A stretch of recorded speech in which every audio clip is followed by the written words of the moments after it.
আসসালামু আলাইকুম এভরিওয়ান, আশা করি সবাই ভালো আছেন। আজ আমরা এসেছি আমাদের একটা কমপ্লিট প্রজেক্টে, যেখানে আপনারা দেখতে পাচ্ছেন প্রথমেই আমরা একটা সুরাকের কাজ করেছি, প্লাস এন্ট্রি ডোরের সাথে সাইড ওয়াল প্যানেলিং প্লাস সাইড সিলিংয়ের কাজ করা হয়েছে। এখন আপনারা দেখতে পাচ্ছেন লিভিং রুম, যেখানে আমরা একটা সুন্দর টিভি ক্যাবিনেট করেছি ফুল হোয়াইট টোকো পেন্টের উপরে। পাশাপাশি সোফার ব্যাক ওয়ালে দেখতে পাচ্ছেন কিছু লাক্সারিয়াস বিটের কাজ করা হয়েছে এবং ফোল্ডিং ডোর দেওয়া হয়েছে, যেটা দিয়ে লিভিং রুম এবং ডাইনিং রুমকে আলাদাভাবে পার্ট করা হয়েছে। এখন দেখতে পাচ্ছেন ডাইনিং রুমটা, যেখানে আমরা একটা ডিনার ওয়াগন করেছি এবং যার মাঝে দেওয়া হয়েছে ডায়মন্ড কাটিং মিরর। এবং এদিকে দেখতে পাচ্ছেন আপনারা একটা ওয়াল ক্যাবিনেট।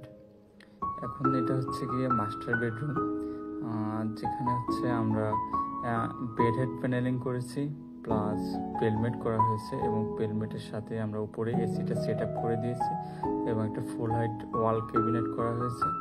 এবং দেখতে পাচ্ছেন আপনারা একটা ড্রেসিং করা হয়েছে সুন্দর করে এবং লাইটিং করে দেওয়া হয়েছে ড্রেসিংটা, এবং যাতে সুন্দর দেখা যায় রুমটা, এই জন্য আমরা কার্টেন সুন্দরভাবে ইউজ করেছি। এখন দেখতে পাচ্ছেন চাইল্ড বেডরুম 1, যেখানে পেলমেট করা হয়েছে এবং মাস্টার বেডরুমের মতোই একটা ফুল হোয়াইট ওয়াল ক্যাবিনেট করা হয়েছে ফুল হোয়াইট ডোকো পেন্টে এবং একটা রিডিং টেবিল, এবং রিডিং টেবিলটাও লাইটিং সেট আপ করে সুন্দর করা হয়েছে যাতে লাইটিংটা ভালোভাবে ফুটে ওঠে। এখন দেখতে পাচ্ছেন এটা হচ্ছে চাইল্ড বেডরুম 2, এখানেও পেলমেটের কাজ করা হয়েছে এবং বেড হেড প্যানেলিং করা হয়েছে লাক্সারিয়াস বিট দিয়ে।